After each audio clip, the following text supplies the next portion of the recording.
Hey, and welcome to the Mickey in Minutes podcast, the short Disney show. Quick conversations, information, and inspiration. I'm your host, Nick Lazaga. And I'm Andy Gootz. Let's go!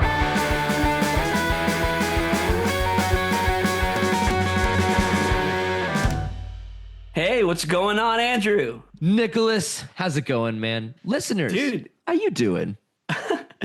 How's your commute? How's your commute to work? How's that treadmill going? How's What that setting are you treadmill? on? Yeah. Do you have the incline on? Turn the incline on. Or more realistically, like, how are you and your kid doing on the way to school this morning? There we go. Are you on your lunch break? Are you on your lunch break? That's funny. Regardless, we hope you're great. So we have an interesting show today. Fun show.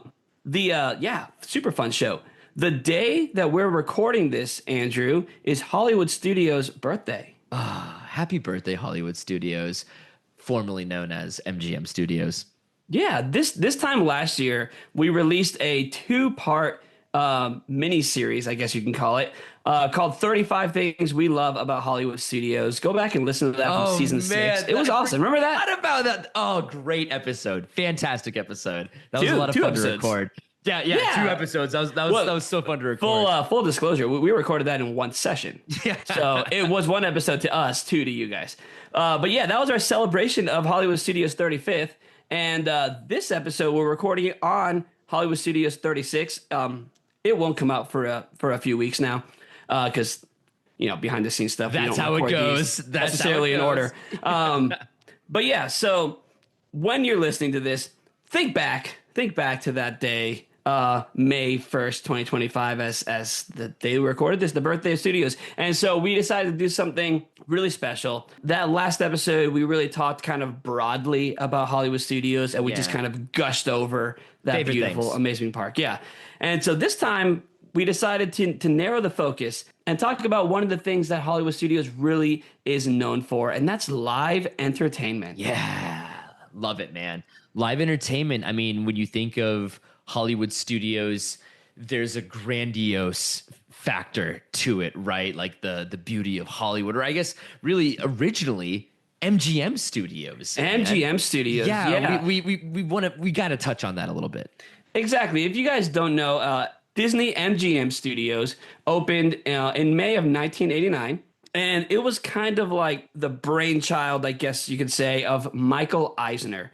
It was kind of like one of the things that can really sum up his tenure as CEO of the Walt Disney Company. Hollywood. Yeah. Yeah. He came to Disney from Paramount, where he was president and COO of Paramount. And then he came to Disney in 1984. This park opened in 1989. He had all these connections in Paramount to great movies, including one that we're going to touch on a lot later, and that's Raiders of the Lost Ark. Boom. Yeah, so you can look at Hollywood Studios, then MGM Studios, as his baby, and this park was pitched originally as a pavilion for Epcot. Interesting. And like a movie portion, like a movie portion of Epcot? Exactly. It was going to be in the Future World section. It was going to be a small pavilion of making movies. The single attraction was going to be the Great Movie Ride. And they pitched this to Michael Eisner. That makes so much sense. Yeah. They pitched this to Michael Eisner, and he was like, bigger. We got to go bigger. This concept has to be its own park. And of course, there was this competition with Universal Studios and all that stuff, and they were going to open a tram tour. So he was like, let's put a tram tour in our park, and they're like, Michael Eisner, this isn't where we make the movies. And he's like, we could make movies here. And they did, sort of. They made an animated movie. Yeah. And some that counts. Small stuff. Yeah. And so, every park kind of had an identity. It's a little bit more skewed now since every park now kind of has a lot of IP. Yeah. But back then, Disney parks had their identities. Magic Kingdom was, the fantasy park. It's where the classic films of the Walt Disney Company lived. Yeah. And Epcot was Discovery. It was Discovery. It was the world. And this park was movies. The movie park. Exactly. Yeah, man. The beauty of Hollywood. Exactly. And what's more Hollywood than, a bunch of actors trying to make it? And so a big part of this came Streetmosphere, where they had these character actors walking around, acting like they're in old-timey Hollywood. and just interacting with That guests. makes Something sense. that Disney needs to bring back, by the way. Yeah, Streamosphere. they do. California Adventure had that a little bit.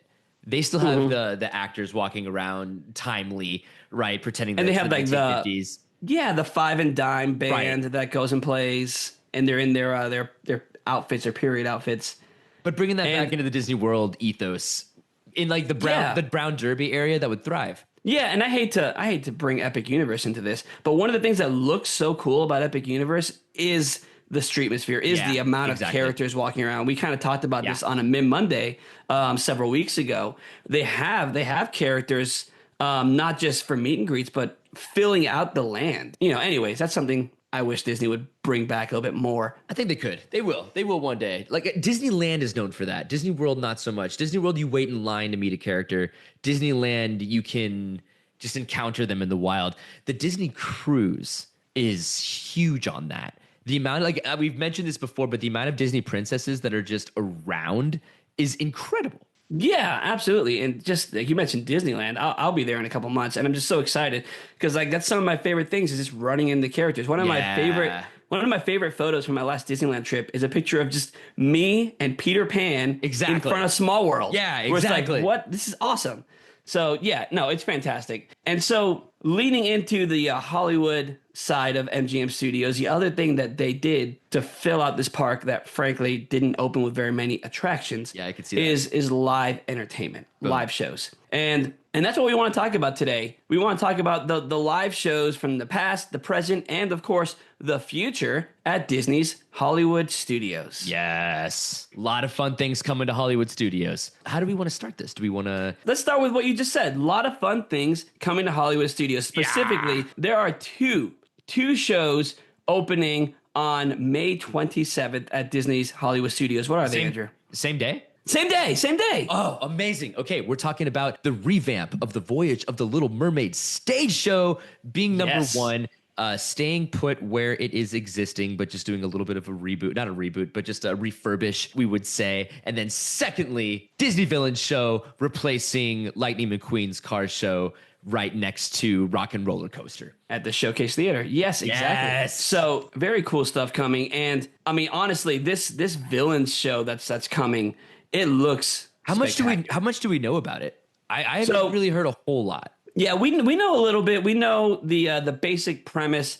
The Magic Mirror is kind of the host of it, and it's called Great host. Yeah, it's called Unfairly Ever After. Okay. And so the theme of the show is that these villains are coming out to talk to us, the audience, to plead their case of how they've been treated it's from their point unfairly. Of view. Okay, I like that. Yeah, exactly. And so it's such a fun and interesting concept. It's going to be a mixture of characters on screens as well as live action characters coming out on stage. I believe live action characters include Captain Hook, Maleficent, and Cruella de Vil. No hate to Lightning McQueen. It was a good show. You saw it though, right? You've seen it? Yes, I have seen it. Did you watch it? Yeah, I've seen it before. I mean, it's good, but I like the idea of Disney Villains having a little bit more of a presence in the parks just in general.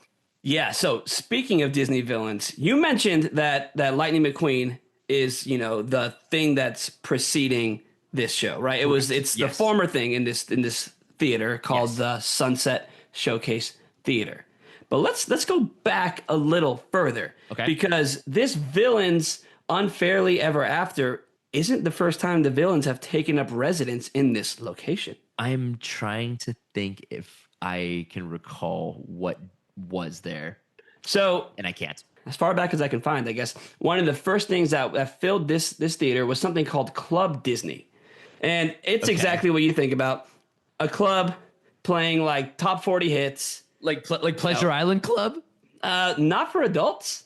Okay. Think I said top 40 hits. Let me be more specific. Okay. Radio Disney top 40 hits. There it is. Okay. Yep. And the walls came alive with just pictures and images, and it was a dance party for tweens, I guess, Okay. So Club Disney premiered at the Sunset Showcase Theater on December 5th, 2015. After that, they decided to spice this place up just a little bit. And they closed Club Disney, and then they opened something called Club Villain. Club Villain. I don't remember Club Villain, man. So I never got to experience Club Villain, Yeah, I but the guess I never more did I either. researched this for today's show, the more I've been just so intrigued. And I'm like, why didn't I ever do this? So Club Villain was around from January 2016 to October of 2017. And this was a hard ticket 2 hour dinner show. This And looks really cool. right, yeah, you're pulling it up right now. It looks awesome, right? So it was a 2 hour long dinner show. It was performed about twice a night, and it was hosted by Dr. Facilier. And Oh, then there was a house what? DJ, and there were some villains there: Maleficent, the Queen of Hearts, and Cruella de Vil, and also the Evil Queen. So you went there, you sat down at your table, you had drinks. There were adult beverages, right, and food. It was not 18 and older though; kids could be there, and you had entertainment. There was even an original character for this show. And then your table was designated times to get up and meet with the villains. Unlike a normal like character meal where the characters come to you, this one you got to get up and meet the villains. And it was a whole 2 hour long experience. This is insane, man. I am baffled at how cool this is. And Would you say you're spellbound? I'm spellbound. Yeah, man. Do you remember, did you ever get to experience in California Adventure the Tron nightclub nights? Or I did not, but I know what you're talking about. I experienced it via YouTube. Yeah, they did an Alice in Wonderland theme kind of just. Right, and it was like a party, like a dance party. Yeah, they had adult beverages. There Very was a vibey, DJ. yeah. I get that from this a little bit. Like a adult oriented Disney villains dinner and like a dance afterwards. It looks like there was a DJ. Like I never experienced it, so just Okay, from reading okay. about it, it looks like it wasn't 21 and older. Although I feel like it probably could have thrived as that. Yeah, Because yeah. pictures I've seen have had kids there. Okay. Looks like they were playing music in between things from your host, Dr. Facilier. That's so cool. And other types of entertainment and villains coming out. And yeah, I don't know. I wish I could have experienced. I mean, Yeah. obviously I was going to Disney at this time, but I don't know how this got past me. Like, this is crazy. But villains naturally belong there, man. So it seems. So it seems, yeah. So the villains are taking over again, replacing Lightning McQueen. And I'm wondering, like, this feels like a very interactive kind of thing with the audience. I've heard some see things that. that there might be some sort of maybe voting aspect Oh, to cool. see who was the most unfairly treated of these villains. So I feel like it's kind of taking some of the DNA from this club villain and putting it into more of an actual stage show. If they could implement the Turtle Talk with Crush technology into the Magic Mirror and That'd be have cool. him real time talk to the audience and have feedback that way, would be bonkers. That would be amazing. Yeah. I think the other thing that's really cool is I saw a video on YouTube promoting this, and they're writing some original songs and original music for this show. Cool. They're going all out. Everybody And so knows how much we're a fan of original music. Exactly, yeah. And so it's funny because when they first announced this, I was thinking like, I kind of hope that this is a temporary placeholder so that Muppet Vision 3D can move in Yeah, and that's be. what everyone But thought. the more I hear about how cool this show is going to be, Sounds cool. it sounds really cool. Yeah. But I also feel like this is kind of an appetizer for Villains Land coming to Magic Kingdom. And that's what I wanted to bring up. Why do you feel they're putting this here? You know, I feel like that appetizer, because this is going to come out substantially sooner than Disney Villains Land would in Magic Kingdom. yeah, I definitely feel like part of it is they want to get people ready for more villains fair. and kind of test the waters a little bit. fair. Not that it's going to make any difference. They're going through with that Villains Land. I also feel like Cars probably Cars Land- wasn't drawing a lot. Well, the Cars show. they're gonna have a whole Cars Land now, Magic Kingdom, so they don't need to Exactly, occupy any so they don't more need IP that. space. Yeah, I'm kind of predicting that the animatronic Lightning McQueen will move over in some capacity I to can see that. Yeah, you know, and just, you know, trying to freshen things up. The Cars show probably wasn't very well attended. I mean, I know when I went, it wasn't. So, I mean, it was fine. it was fine. It It was fine. It was entertaining. it was just good a single spot- animatronic. A good spot to get out of the sun for a hot second. Yeah, I do think that with Muppets moving in the Rock and Roller Coaster, that'd be a perfect place for Muppet Vision 3D. But I did hear a rumor that one of the things that's going to replace some of the area of Animation Courtyard or Star Wars Launch Bay Yeah. is going to be a new Muppets attraction. Okay. I don't know if it's a stage show or any other kind of attraction, but Or that's a something rumor like that they I've do heard. in Magic Kingdom, like during 4th of July, how there'll be like a spontaneous Muppet show in Liberty Square, right? Yeah. Not to ruffle any feathers of, Disney purists like myself, but the Hall of Presidents would be a really cool venue for a full-on Muppets history show. Just saying. No, you made a commentary to me, off, when we were just hanging out the other day talking about like when does it end? Like how many presidents are they gonna get to? Yeah, they're gonna have to eventually expand the stage or something. I say move Muppets in there. I don't know this for sure. I'm just saying. I almost feel like the great moments in history with the Muppets bring was like that a to Disney- test. or I feel like that was a test for what could have gone there. Maybe it didn't go well, or they don't know what to do with the Muppets, man. No, they don't. So we're talking about live entertainment at Hollywood Studios. Andrew, Yes, do you consider Muppet Vision 3D live entertainment? Ooh, there's elements of live entertainment, like when Sweetums comes out. No, Maybe, no. maybe not. I'm gonna say no. I'm gonna say no. I'm gonna say no I want too. it to be. But, I want it to be, but no. but Andrew, did you know that there was a Muppet stage show at Disney MGM Studios in the 90s? I did not. So yeah, we're talking about Voyage of the Little Mermaid getting revitalized to become the Little Mermaid, a musical adventure.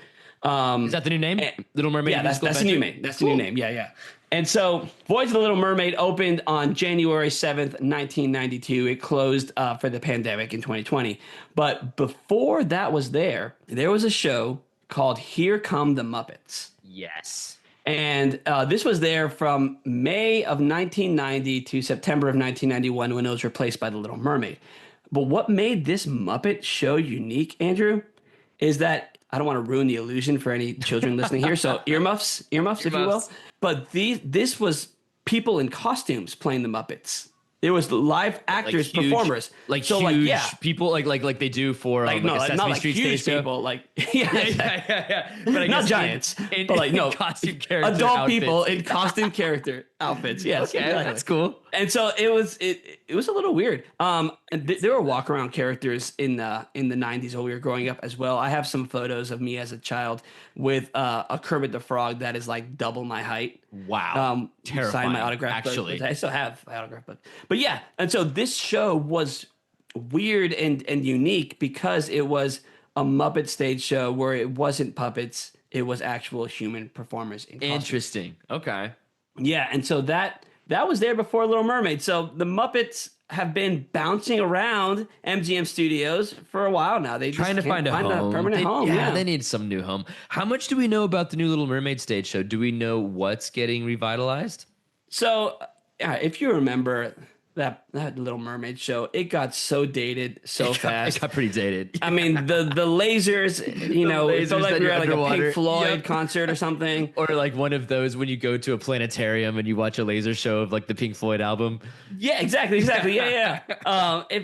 And the black light puppets, like there was a lot that needed help. I like the blacklight puppets. I like the black under the sea blacklight. I'm not gonna hate on that too much, but the Flotsam and Jetsam were a little bit dated. I just, people talk about wanting to see Space Mountain with the lights on. I want to see that show with the lights on. No, you see the don't. people in the all black leotards dancing around. Nobody wants that. So yeah, I mean, they're just making it more modernized. Okay. They're still using the original animated film as inspiration for this one. Okay. But they're adding some other songs like Daughters of Triton will be in it. That wasn't in it before. And, updated costumes, updated just everything. It's just going to be a whole plussed up show. But one more thought here. If you're interested in hearing more about Here Come the Muppets and some of the other more wacky things that have happened at Hollywood Studios over the years, check out, I did an episode back in 2018 of Mickey and Minutes called Holly Weird Studios. Just And weird things that have gone down in Hollywood. exactly.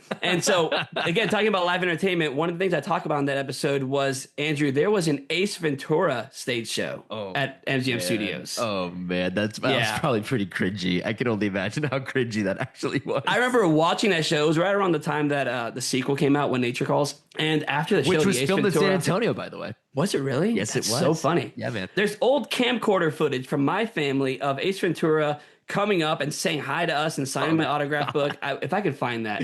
But yeah, go check out Hollywood Studios. I'd love to see that. That'd be amazing. I've got to find this video. Yeah, man. Please I'm post sure my that to our parents have it Instagram. somewhere. Yo, Yes, yeah. I'm going to look for that. So yeah, there's been a long history of interesting shows at Hollywood Studios over the years. And I just want to give you just a quick list of some of these, Andrew. Do it, man. So Doug, Disney's Doug Live. Did you ever watch the TV show? I remember Doug Live. I remember Doug Live. Yeah, that was there. Dick Tracy's Diamond Double Cross. Don't remember that one. Don't remember. You ever watch that movie, Dick Tracy? I remember Dick Tracy, but I never I don't have memories of watching it. Yeah, this next one has my heart because I watched it almost every time I went to MGM growing up, and it was The Hunchback of Notre Dame, a musical adventure. Yep, I remember that one. I completely it was there forgot about that. Wow. Yeah. Yeah. Dude, it was there from 96 to 2002. Very elaborate set. In a very elaborate set, too. Yeah. That's really cool. I have memories of sitting like very close to like the front row and just like having Quasimodo run in front of me. Like, I remember being so like loud, and it was so good. They also had a Who Wants to Be a Millionaire as well as an American Idol experience. Yeah. So yeah, I was talking to Chelsea before we recorded this, and I was like, do those shows count as live shows? Yeah, they count. I think those definitely count. American Idol was definitely people. It was amateur hour, obviously. Oh yeah, it was people from the park going karaoke. up there. Yeah, it was basically karaoke. Yeah, but if you won high production karaoke, right? If you won the American Idol experience, you got one of those golden tickets to go to the actual audition, which is cool. Which is really cool. Yeah. And then I saw the Who Wants to Be a Millionaire on a Star Wars weekend once. Oh, okay. Were there all Star Wars questions? It was all Star Wars questions, which was really cool. And they had like a dressed up Guido in the audience, just kind of chilling. When you say during Star Wars weekends, it was like during like the event that they had called Star Wars Weekend. The MGM Star Wars weekends that they had back in the day. Was such a wacky thing. It was awesome. That was like before Disney like really owned Star Wars, and they just kind of let it be silly. It was foreshadowing. It was foreshadowing big time. But we had like Darth Maul breakdancing and like weird stuff like that. Like stormtroopers on the roof of the entrance to MGM Studios, just kind of heckling you as you walked in. Yeah, it was definitely like alluding to the fact that Galaxy's Edge would eventually come. I mean, they didn't know that at the time, but maybe they did. I don't know. And then I asked you this question as we're on the Star Wars train. Jedi Academy, where the little ones got to fight Darth Vader. That totally counts. That totally counts. Yeah. I just love seeing little kids just whacking Darth Vader with their lightsabers. So funny. And how some kids just go full send and just start just hitting him as hard as they can. Other kids or devote their lives to the dark side. Or devote their lives to the dark side.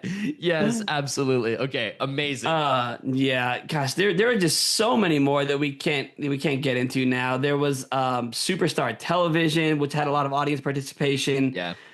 So many great ones. Of course, one that is still running right now, Beauty and the Beast, live on stage. Can we talk? Let's double click into that a little bit. Beauty and the Beast, absolutely. That's a staple now, man.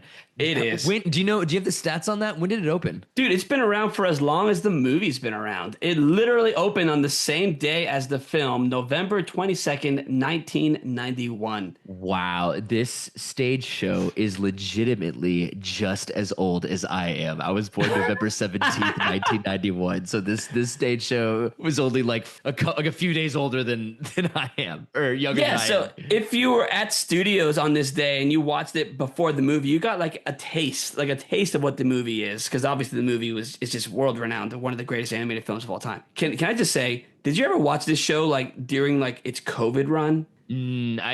I went to Disney pre-COVID and post-COVID, but not during COVID. I went like during COVID, and what was funny is that they couldn't touch each other and they had to have that distance. So like they were ballroom dancing, but like far from each other. Lame. It was kind of funny. I bet that was kind of funny. Yeah, but you know what? Props to them. They still did it. They still did it. Yeah, they still did it. Yeah, that's interesting. Hilarious. Yeah, man. But there's a I guess there's such a big nostalgia portion to this show, and it's quite frankly now realizing, because it's been around every single Disney trip that I've ever been to ever.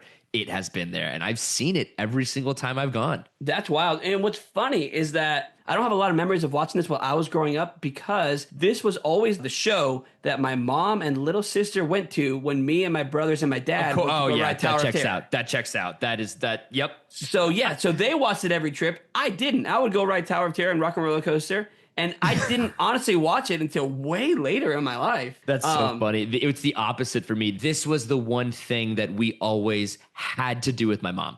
Like we had to do this show with my mom. This was like the one thing that she required that we did with her every trip. It's such a fantastic show. And it's great. More Disney princesses have had shows here. Pocahontas had a show from 1995 to 1996 called The Spirit of Pocahontas. Don't remember that. And of course, right now we have the Frozen sisters, Anna and Elsa. Yeah, the show's pretty good. Have you seen the actual show? Not the Halloween version, but just the normal one. Oh my gosh, the Halloween! I know. version. I was so jealous of that. So I have seen the actual for the first time in forever. Yeah. What I love about this show is they have the historians of Arendelle out on stage. And they're hilarious. They make the show. They have to be good. They have to be good, or the show is not good. Because otherwise, it's just like a re-showing of just some clips and a sing-along from the movies, which is fine. But the commentary that they bring is what makes the show funny. Yeah, they're out there. They bring out the actors and stuff, but the actors aren't the ones who sing. They show the clips of the film on the screen. Yes, and they have the sing-along, the old school. Like, gosh, do you remember growing up with the sing-along VHS tapes? Oh yeah. Yeah, the owl introducing yeah, man. You at home can sing along with all your favorite Disney songs. Exactly. Perfect. So that's why I like this Frozen every show. Millennial and Gen Xer that is listening is cheering right now. Yeah. Some dude just fell off his treadmill. He's laughing. He's into it. All right. I love that. This is the reason I love the Frozen sing-along show is because obviously I love Frozen. It's a great film. Yeah, it's great. But it reminds me of my childhood in that aspect. And then, like you said, the historians, they carry the show, man. They carry the show. They're funny. Yeah, this is the show that replaced the American Idol show, which that's right. Yes, it did. Yep, yes, it did. Which replaced Superstar Television once upon a time. And so a lot of great stage shows. But when you think of stage shows at Hollywood studios, there are the two heavy hitters. There's two. Yes. It's really the only two. Yeah, exactly. And, everyone has been, this entire episode has been yelling, what about blank? Yes. So, Andrew, what about Indiana Jones? Nick, Indiana Jones holds a very special place in my heart, not just because of our mutual love of Sir Harrison Ford and Indiana Jones, but I was one of the volunteers that got chosen one time. Yes, man. Yes, you were. You shared this on the show, but I give you full permission to share that again. But first, back up a little bit. Let's talk about Indiana Jones. When did the show open, Andrew? Indiana Jones opened in August of 1989. Which is absolutely incredible. It was one of the it is definitively the first Disney stage show that used electronics to trigger the stunts that were happening on the stage. That's crazy, man. Another really cool fun fact is that the giant ball that tumbles down and topples Indy is 12 feet in diameter, made of rubber, and weighs 400 pounds. So it really would hurt. Yeah, it would, if there wasn't a trapdoor there. It's made of rubber, but 400 pounds is 400 pounds. That's not trivial. Yeah, I grew up being like the biggest Indiana Jones fan. I was Indiana Jones twice for Halloween growing up. I bought more than one fedora at MGM Studios growing up. And so this was a staple of my family trips as well. We had to watch this every single time. And I bought all the merch, all the rubber snakes and the maps and the everything. And so this show ties back to Michael Eisner, what I was saying before. When he was with Paramount, he was one of the people who greenlit Raiders of the Lost Ark. I did not know that. Yeah, this stage show is based on Raiders of the Lost Ark. All the show scenes are taken from that movie. And what's really cool about this is it comes back to the heart of Hollywood studios. And honestly, it's the only thing that's left from the original MGM Studios concept of movie making. And it still holds up. It's still a great show. Everything else that we've talked about has had a little bit of a dated aspect to it, but I don't think I would change anything about the Indiana Jones Epic Stunt Spectacular. No, I wouldn't. I wouldn't at all. Yeah, it's so the idea of the show. It's framed around you're watching them film the movie, and so there's people with cameras, going around, and there's stunt coordinators and directors running around, and they yell cut after every scene, and the lights come up, and it's such a fun show. So you mentioned that you were picked for this. Now, Yes. the volunteering aspect of this is so cool. Unfortunately, it's been gone since COVID. Yeah. But share with the listeners, what was that experience like? Yeah, it was really cool. So this was in me and my wife's legendary trip to Disney World that we took. We were only dating for like 5 months. The one where you fell in love? The one where we fell in love. Love that. I love And that. Yeah, man. And this was a key part to it. So we were actually, I think, third row. We got there super early. It was, also to another classic place where you just need to take a seat when it's hot outside and, of course, watch some Indiana Jones. They were asking for volunteers, and me and my elaborate hand gestures easily caught the eye of the MC, and she called me jazz hands in front of the entire audience. I gotta ask, did you have this amazing mustache at the time? Guys, you can't see him right now, but he has this glorious mustache right now. Great. I know. I'm so excited. I rock the mustache like twice a year, and That's how I met you. Yeah, it is, man. I met you with the mustache. Only. It goes full circle. No, but probably if I had the mustache, I probably wouldn't have needed the elaborate hand gestures. But Jazz Hands got you picked. But Jazz Hands ultimately got me picked. And so they took you backstage. You had to sign a waiver or something, or what? I don't remember signing any sort of waiver because they specifically like make sure that you're like pretty far away from all. You're not doing, but they just kind of yell and stuff. They take you all the way up the stage. Up the stage, there was like a costume rack where they put a cloak and like a turban on you, and you just kind of pretend to be a townsperson while Indy and Marion just do their thing and do stunts behind you. Man, that's so funny. And it was really cool. I felt like I was a part of history, man. And so Erin was just like sitting in the audience, like by herself, being like, "That's my man. That's my man. That won the turban." Because when they say like oh, like who are you here with? I'm like, oh, here with me and my girlfriend, making her so proud.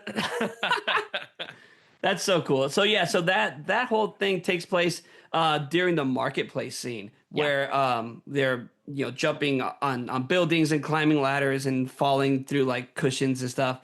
Again, based on that classic scene from Raiders of the Lost Ark where they're running away from the people with the swords and stuff. And then it has the other scene at the end with the airplane and there's like a tank and things blow up. There's a fun fact that this still is the largest stage show in Disney World, definitively, saying that each set piece weighs 100 tons each, which is nuts. Yeah, it's so amazing. People and they move it around so seamlessly. I mean, like you're in the temple with the idol in 1 minute, and then the next minute you're in the marketplace instantly. Yeah, they just roll them back like they're on wheels. It's so incredible. And they've been doing it for over 30 years. Yeah, people used to always ask me, because they knew how obsessed I was with Indiana Jones. They used to always ask me, would you trade this for an Indiana Jones ride? Would you trade Epic Stunt Spectacular for the Disneyland ride? And I'd always say no, because I was just fascinated by watching Indiana Jones on stage. He wasn't an animatronic; he was a person. Yeah. In fact, one time I went to MGM Studios and the show was rained out. But we were already in the audience kind of waiting for it, and they canceled the show. But then Indiana Jones came out and was like taking pictures and stuff. Oh, that's cool. It was so incredible. That's so super fun. cool. What a fun day for that friend of Indy to also just kind of get to the role friend play. of Indy. Yep. Gets to you role got play it. a little bit. There it is. Yeah. Gets to role play a little bit. Another cool fun fact about this that I was reading when I was just researching for the pod is the friend of Indy that is on the stage has a contingency plan for virtually every single scenario that could go wrong. With whether it's the spikes that come up from the ground or whether it's the ball that's rolling, all of the most common errors in the show, the actor knows what to do to avoid it in that moment. So he constantly has to be on his game. Probably more than any other stage performer in Disney World, definitively.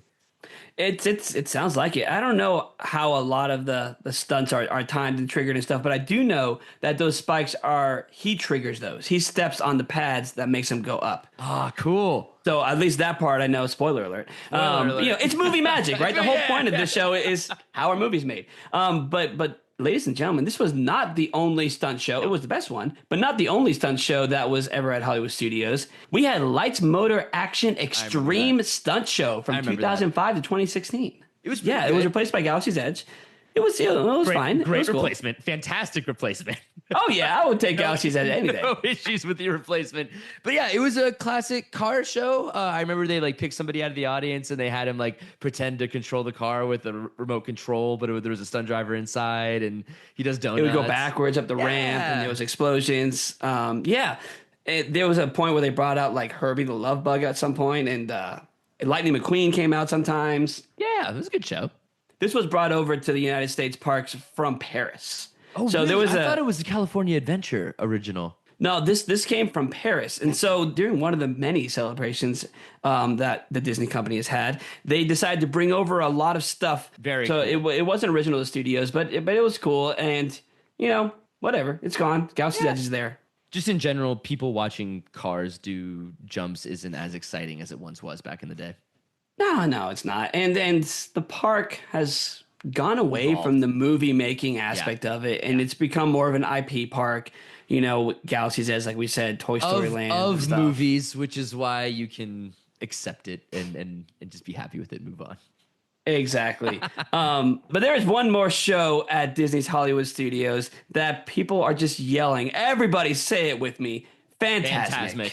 So yes, good. this is the definitive show at Walt Disney World. There's an entire aquatic amphitheater dedicated to it. Yeah, it's called the Hollywood Hills Amphitheater. It seats 10,000 people. It was built specifically for FANTASMIC. That's cool. So FANTASMIC is a nighttime show that uses everything. Live actors, water effects, projections, fireworks, and even a giant animatronic dragon.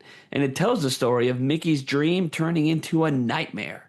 But of course, Mickey wins in the end. Spoiler alert. FANTASMIC opened at Walt Disney World on October 15th, 1988, but it's not the first iteration of FANTASMIC. Yeah. FANTASMIC opened at Disneyland first, back on May 13th, 1992. And this show kind of still runs today. It's had its issues. It's on, it's off, you know. Yeah. But it's been running on the Rivers of America. So that iteration uses Tom Sawyer's Island as the main stage.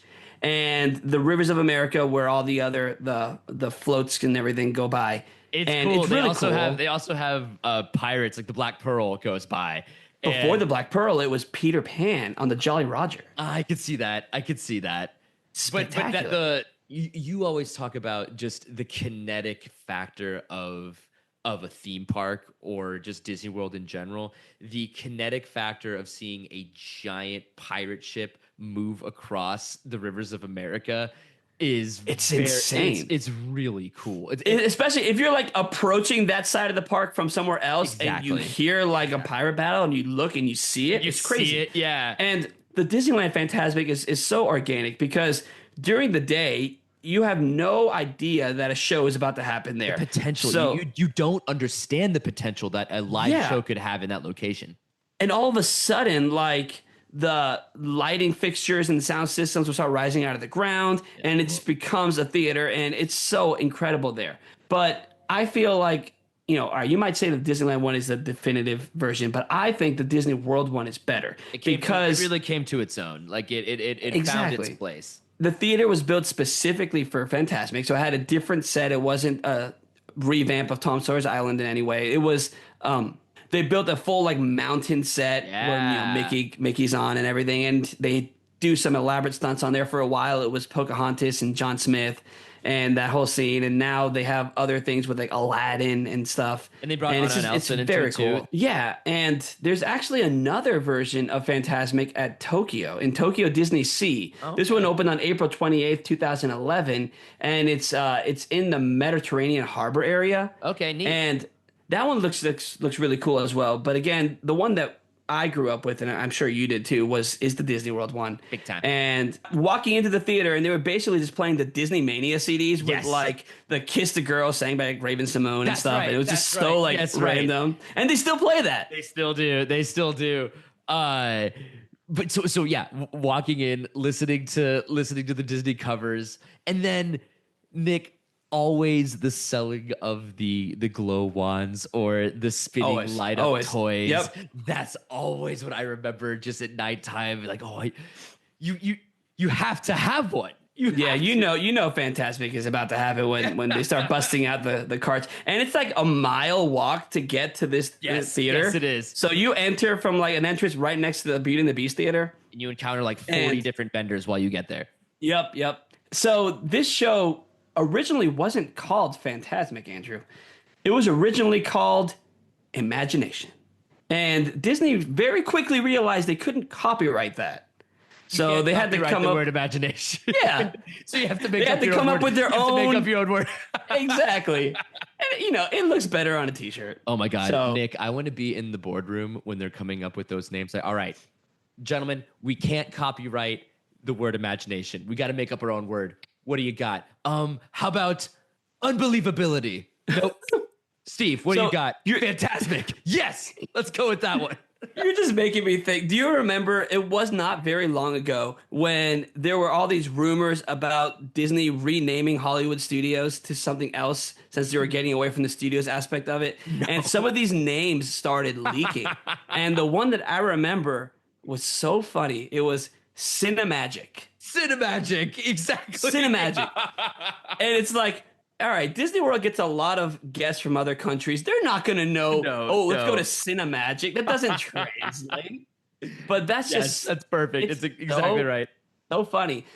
So yeah, if you want to know more about the history of FANTASMIC, again, another old Mickey and Minutes plug. Back in October of 2018, I released an episode called A Brief History of FANTASMIC, and it was part of my Mickey 90 series where I did 9 episodes celebrating Mickey Mouse's 90th birthday.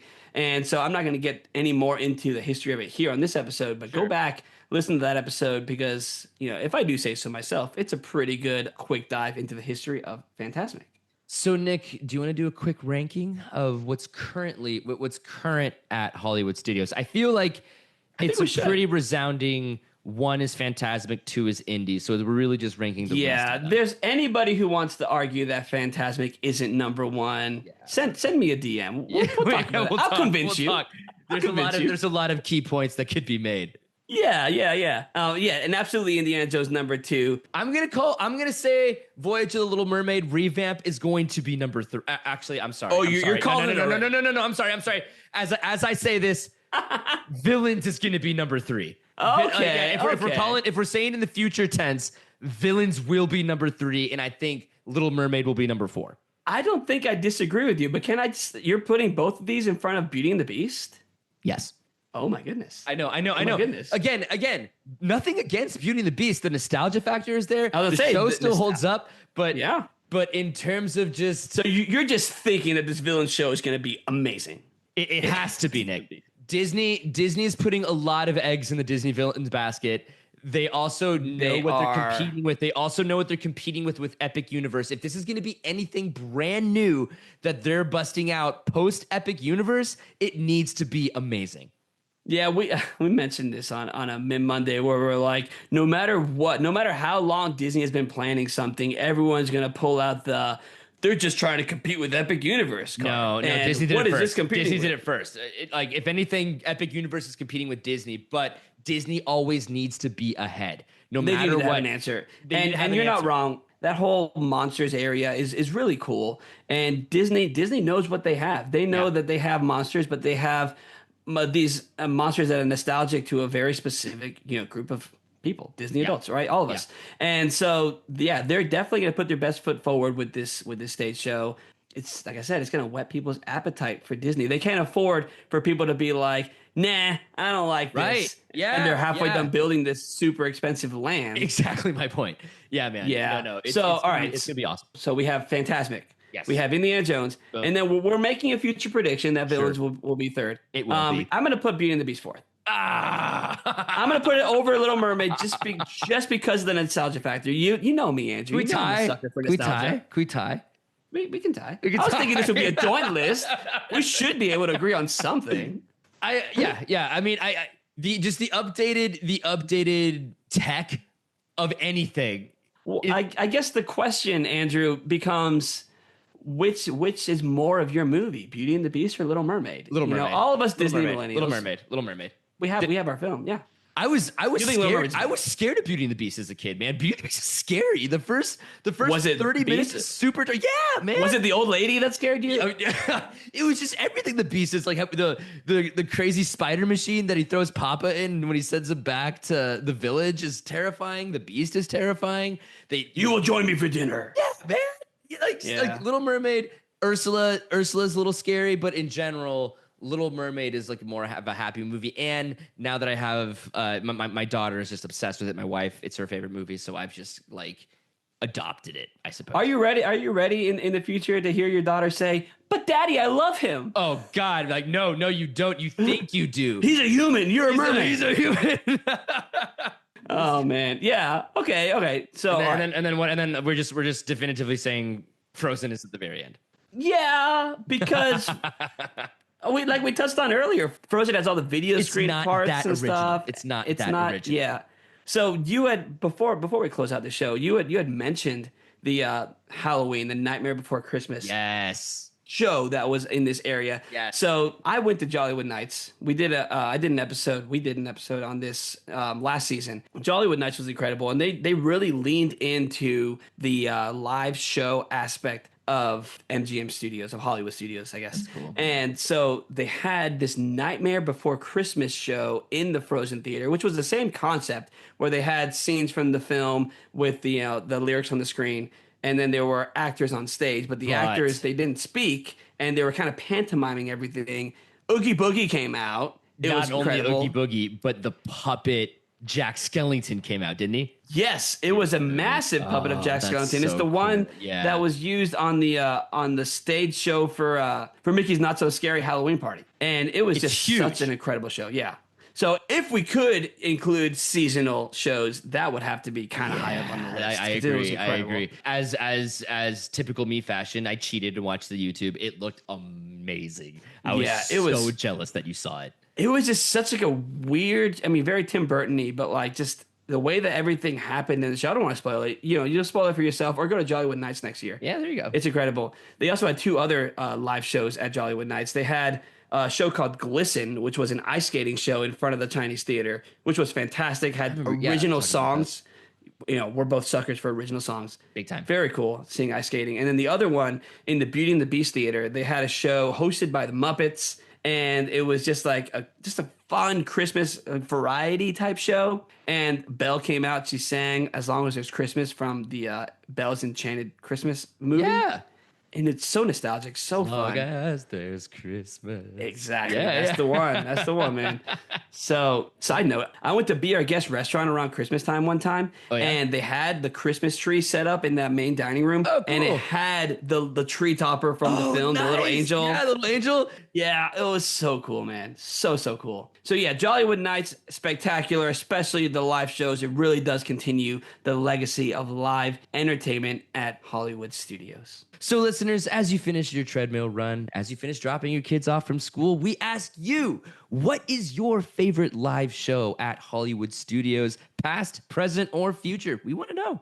Yes, we do. And we want to talk to you. Yes, come join us Mim Monday. This is our weekly live stream every Monday at 8 p.m. Central Time. We talk about the news with you. So come chat with us. We want to see you there. Mim Mondays. We love talking to you. We love hearing what you have to say. And it's fun just riffing on Disney for about a half hour to an hour. Yeah, it's one of the best things we do here. Yes, please check us out on Mim Mondays. Also, you can check us out on Apple, Spotify, and please subscribe to us on YouTube. We're posting our videos and our clips there as well. Yes, leave ratings, reviews, all that stuff. Go back, listen to past episodes. And yeah, thank you so much for listening to the show, you guys. We'll see you next time. Thanks again for listening to the Mickey and Minutes podcast. If you liked it, subscribe and leave a review on Apple, Spotify, or YouTube. Follow us at Mickey and Minutes on Instagram and check out mickeyandminutes.weebly.com for more content.